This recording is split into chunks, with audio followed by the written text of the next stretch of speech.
Apply. Imagine a world where whispers of rebellion echoed through candle-lit streets, where kings and queens danced in glittering halls. Apply. Blind to the storm that was about to shatter their throne. A time when bread was scarce. Apply. But hope was powerful, when ordinary people rose against empires of gold and crowns of power. This is not the history they taught you in school. Tonight, apply. We step into the shadows of the French Revolution, a story filled with secrets, betrayals, forbidden letters, and mysteries that textbooks never dared to reveal. Apply. The walls of palaces crumbled, the guillotine cast its chilling shadow, and behind it all, untold truths that rewrote Europe's destiny. Apply. Before we break down these astonishing revelations, make sure you subscribe, like, apply, and comment to join this incredible journey through time, because history isn't just about the past, it's about unlocking the secrets that shape our world today. Apply. And now, as the veil of history lifts and the hidden walls begin to crack open, apply. Let's uncover the truths buried deep within the revolution. Imagine Paris in the late 1780s. The air was thick with tension, not just from politics or whispers of rebellion. Apply. But from something far more basic, far more primal: hunger. The revolution didn't begin in the grand halls of Versailles or the chambers of noble debates. It began on the streets. Apply. In the bakeries and in the empty stomachs of thousands of ordinary people who had simply had enough.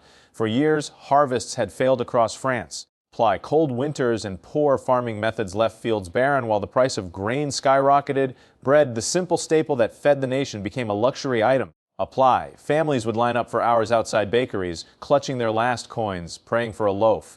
And when the doors finally opened, the shelves were bare. Apply. Mothers wept as their children cried from hunger, fathers grew desperate, and the tension in the streets simmered like a pot ready to boil over. At the same time, apply. Inside the gilded walls of Versailles, life seemed almost untouchable. The king and queen dined on feasts, entertained by music and glittering parties. Apply. While their subjects outside couldn't even afford bread. Rumors spread quickly that the royals mocked the poor, that they lived in a fantasy world blind to suffering. Apply. The infamous line often attributed to Marie Antoinette, "Let them eat cake," may never have truly been spoken. Apply. But the very fact that people believed it tells us everything about the distance between the crown and the people. To the starving crowds, it didn't matter if she said it, it felt true. Apply. Bread riots began to erupt. Crowds stormed bakeries, demanding fair prices, sometimes dragging bakers into the streets, furious at what they saw as corruption and hoarding. Apply. Grain convoys heading into Paris were often ambushed by angry mobs. Every empty stomach became a spark. Every loaf of bread became a symbol of injustice. Apply. And here lies the hidden truth rarely told in classrooms. It wasn't just ideals of liberty, equality, and fraternity that pushed France toward revolution. It was hunger. Apply. It was the inability of ordinary people to feed their children. Political speeches may have set the stage, but it was the growl of empty stomachs that delivered the thunder. Apply. In the summer of 1789, when the Bastille fell, it wasn't only because people wanted freedom, it was because they wanted food. Apply. The fortress was not only a prison, but also a symbol of the king's power. Tearing it down was an act of desperation, a cry to be heard. Apply. And a warning that starvation would no longer be tolerated. Hunger shaped every decision of the early revolution. It fueled anger, it created unity among the poor. Apply. And it gave the revolutionaries their most loyal supporters, ordinary men and women who had nothing left to lose. The price of bread became as important as the fate of kings. Apply. This is what makes the French Revolution so haunting. When we imagine revolutions, we think of grand speeches and ideals etched into history. Apply. But behind those slogans were mothers who had watched their children go to bed with nothing to eat.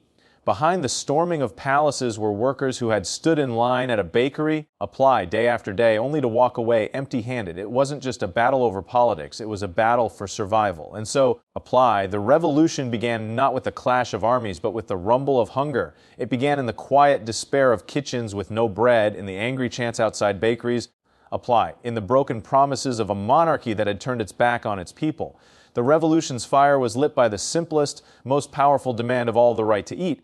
Apply. In the grand halls of Versailles, behind velvet curtains and under ceilings painted with angels in glory. Apply. Another story unfolded, one that was never meant for the eyes of ordinary people. While the revolution roared in the streets, Marie Antoinette, apply, the queen whose very name would become a symbol of excess and arrogance, was quietly writing letters. Not the flowery notes of courtly gossip or the playful exchanges of a young queen, apply, but secret correspondence, letters that could decide the fate of nations. It's easy to see the French Revolution as a clash of ideas, a struggle between the monarchy and the people, apply, but hidden in these fragile sheets of paper was another battlefield, one of diplomacy, betrayal, and fear. Marie Antoinette was not only a queen, she was also a daughter of Austria. Apply. A princess of the powerful Habsburg dynasty, and though her marriage to Louis XVI had been meant to cement peace between France and Austria, apply. Her loyalties were questioned the moment the revolution began to rise.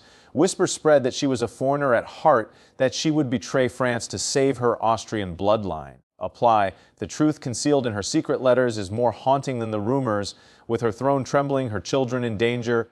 Apply. In the streets outside Versailles, filled with cries for her death, Marie Antoinette reached out, not to her people, but to foreign monarchs. She wrote to her brother. Apply. Emperor Leopold II of Austria, pleading for intervention. Her words were carefully chosen, but they carried desperation. She begged him to consider military action. Apply. To pressure the revolutionaries to remind them that the monarchies of Europe would not sit idly by while France tore itself apart. But these letters, apply, written in coded lines and invisible inks, were not always invisible to prying eyes. Revolutionary spies intercepted some of them, apply, and fragments of her secret communications leaked into the streets of Paris. The effect was explosive.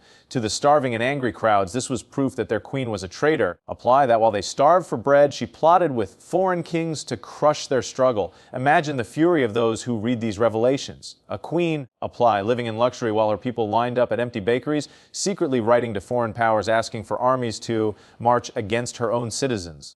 Apply whether she acted out of fear for her family or loyalty to her homeland of Austria. The people saw only betrayal. And here lies a hidden layer of the revolution, rarely told in classrooms. Apply. The revolution wasn't just about kings and guillotines. It was about trust shattered by ink and paper.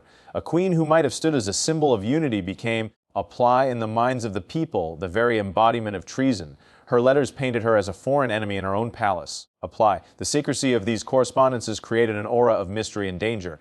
Historians still debate the extent of her plotting. Some argue she was desperate to save her children. Apply. Others claim she was determined to crush the revolution no matter the cost. But for the crowds in Paris, nuance didn't matter. Apply. What mattered was the image of a queen whispering to foreign kings while they shouted in the streets for justice. And so, apply. The letters became more than ink. They became evidence in the trial of Marie Antoinette. When she was finally dragged before the Revolutionary Tribunal, apply. Her words were used as proof of her guilt. To her accusers, every letter was a dagger aimed at the heart of France. To her defenders, apply. They were the desperate cries of a mother facing the unthinkable. But history is rarely merciful. The guillotine would soon silence her voice forever. Apply. Yet the shadows of those letters remain, reminding us that sometimes the most dangerous weapons in a revolution are not swords or cannons, apply, but secrets carried by paper and sealed with wax. It stood tall in the center of the square, its wooden frame dark against the pale Parisian sky, apply, the blade glinting with a chilling promise. To some, it was a machine of justice, a symbol of equality that showed no favoritism, no matter a man's title or wealth. To others, apply was a terrifying emblem of fear, a reminder that the revolution could turn its teeth on anyone, friend or foe. Apply. This was the guillotine, the most infamous icon of the French Revolution, a device that came to define an entire era. When it was first introduced, apply, the guillotine was not meant to be an instrument of horror. It was in fact designed with ideals of fairness and even compassion.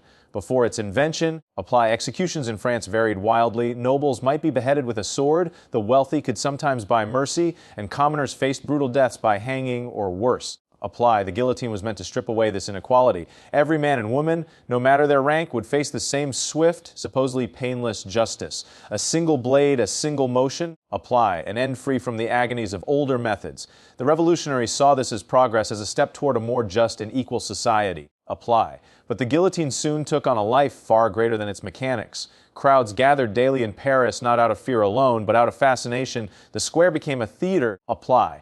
And the executions, grim performances. Vendors sold snacks while children sat on their fathers' shoulders to catch a glimpse of history unfolding with every fall of the blade. Apply. The air was filled with a strange mix of celebration and dread, as if the crowd itself was torn between justice and bloodlust. At first, apply, its victims were aristocrats, men in powdered wigs, women in gowns, symbols of the old order. Their deaths were cheered as victories for liberty, apply, as proof that no crown or title could protect someone from the will of the people. But as the revolution deepened, the guillotine no longer distinguished between tyrant and patriot. Apply, revolutionaries turned on each other, and the same men who once called for heads soon found their own resting beneath the blade. Robespierre himself, apply, the very man who had demanded so many deaths, would meet the guillotine in the end. The machine had no loyalty, it served only the hands that fed it. Apply. What textbooks rarely capture is the atmosphere that surrounded the guillotine. Imagine the silence that fell just before the executioner released the rope. Apply the gasp of the crowd as the blade descended, the rush of adrenaline as justice or vengeance was served in an instant. For the poor and starving, it was a strange kind of empowerment. Apply a chance to see those who had lived above them brought down to the same level. For the condemned, it was terror cloaked in inevitability. Apply the knowledge that their fate was sealed by a few wooden beams and a sharp edge of steel. The guillotine was more than a tool, it was a message. Apply. It told the world that the revolution would not stop, that it would claim anyone who stood in its way. It was equality delivered through fear, liberty written in blood. Apply. Its presence in the square was a constant reminder no one was safe, not the king, not the queen, not even the revolutionaries themselves. Apply. And in this lies the contradiction that still fascinates historians today. A machine designed to embody fairness became the symbol of terror. Apply. A tool meant to end suffering became the face of endless executions. The guillotine was supposed to unite the people under justice, but instead it divided them through fear. Apply. When we picture the French Revolution, we cannot separate it from the image of the blade falling again and again, echoing across the cobblestones of Paris. Apply. It was not just an execution device, it was a symbol of an entire age, an icon of change, and a haunting reminder of how the pursuit of justice can, in the wrong hands, apply, become a cycle of unending blood. Freedom, equality, brotherhood. These were the words painted on banners, shouted in the streets, and etched into the very soul of the revolution. Apply. They promised a new dawn, a society where no man would kneel before a crown, no woman would suffer under a tyrant's hand. Apply. No child would grow up in hunger while palaces overflowed with feasts. And yet hidden within those promises was a cruel contradiction. Apply. For the same revolution that vowed to deliver liberty also unleashed chaos, suspicion, and a river of blood that stained the cobblestones of Paris. It was a double-edged ply, as sharp and unforgiving as the guillotine itself. At first, hope soared. The storming of the Bastille lit a fire of unity. Farmers, merchants, bakers, apply, and scholars, ordinary men and women, believed they had finally seized their destiny. For a moment, it seemed possible that France would reinvent itself. Apply. That a nation built on centuries of monarchy could transform into a republic of equals. The Declaration of the Rights of Man was read with trembling voices. Apply. Hearts swelling at the idea that dignity and justice were no longer privileges of birth, but rights of every citizen. But revolutions are not tidy affairs. They are storms. Apply. And once unleashed, storms rarely obey the intentions of those who summon them. As the monarchy crumbled, factions rose. Apply. Those who once stood shoulder to shoulder began to turn on one another. The revolution became not a single movement, but a battlefield of competing visions, moderates against radicals.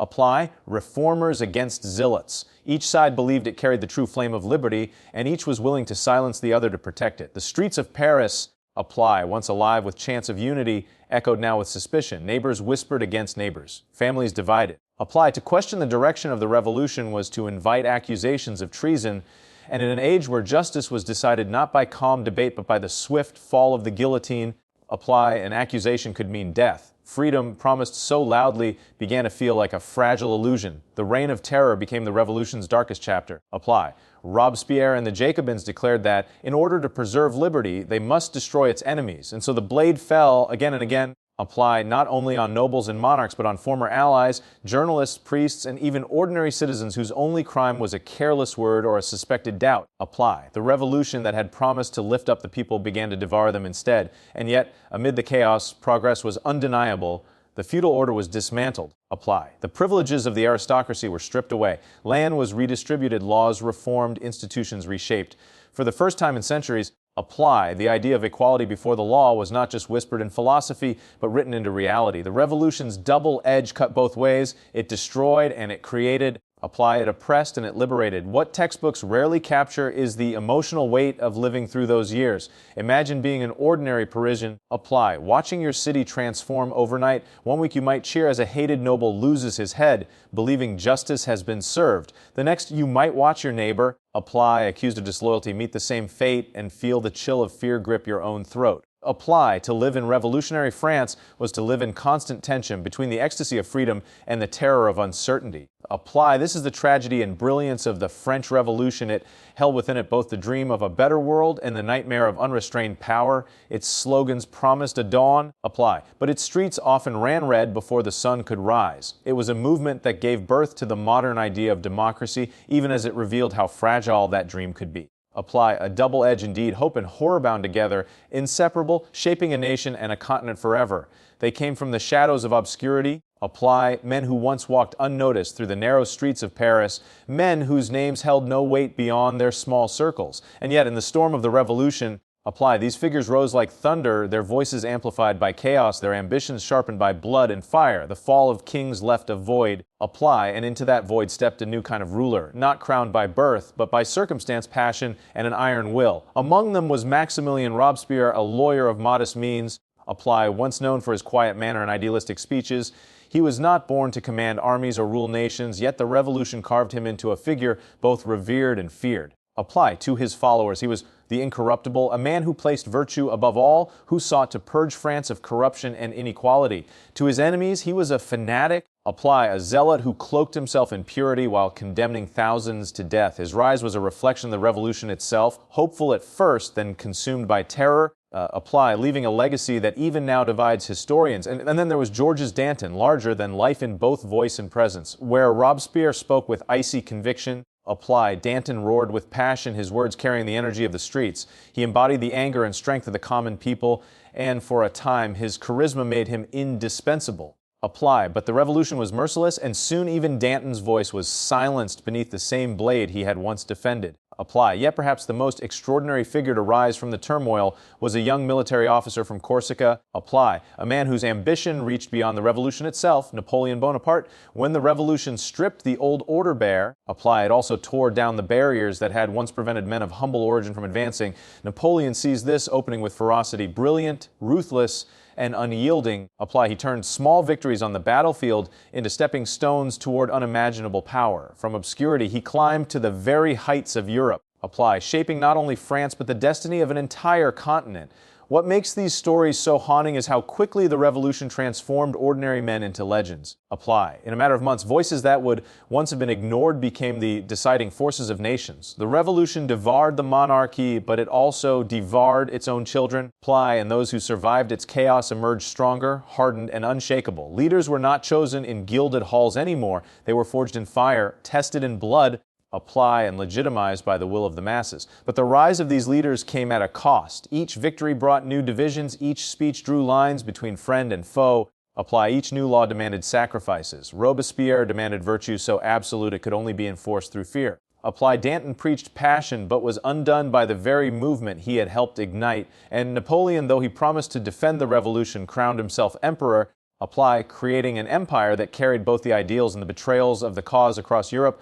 This is the paradox of the revolution's leaders. Apply. They were born of freedom, yet often ruled through control, raised by the people, yet often turned against them, promising salvation, yet delivering terror alongside triumph. Apply. Their names, Robespierre, Danton, Napoleon, remain etched in history, not because they were flawless heroes, but because they embodied the contradictions of their age. In the end, apply. The revolution showed that power does not vanish with the fall of a king. It only changes hands. And in the hands of new leaders, shaped not by crowns but by turmoil, France was reborn. Apply, scarred and transformed, ready to march into a new and uncertain future. Across Europe, monarchs sat uneasily on their thrones. Apply, watching the flames of revolution rise higher with every passing month. Apply, what had begun in Paris as a movement of the people quickly became a warning to every king and queen from Madrid to Vienna, from London to Berlin. Apply. The old order that had seemed eternal was suddenly vulnerable. If France, the grandest of monarchies, could fall to its own people, what was to stop peasants, workers? Apply. And dreamers elsewhere from demanding the same? At first, the courts of Europe laughed at the chaos. They mocked the sight of French nobles fleeing across borders. Apply. Desperate for sanctuary, they whispered that the mob in Paris would soon burn itself out, that order would be restored, and that Louis XVI would reassert control. Apply. But then came the unthinkable. The king himself was dragged into the square, put on trial not as a sovereign, but as a criminal. Apply. His execution in January 1793 was more than an end to a reign. It was a thunderclap heard across the continent. A king had been judged by his people. Apply, and his head had fallen beneath the blade. No crown felt safe after that day. Fear spread quickly. In Austria and Prussia, apply, rulers whispered of conspiracies and tightened their grip on their subjects. In Britain, newspapers painted images of mobs storming palaces. Apply, warning their readers that the French disease of rebellion could cross the Channel. Across Spain and Italy, apply. Monarchs reinforced their armies and censored voices that dared to question their authority. Apply. The revolution was not just a French story anymore. It was a contagion threatening to sweep across borders, carried not by armies but by ideas.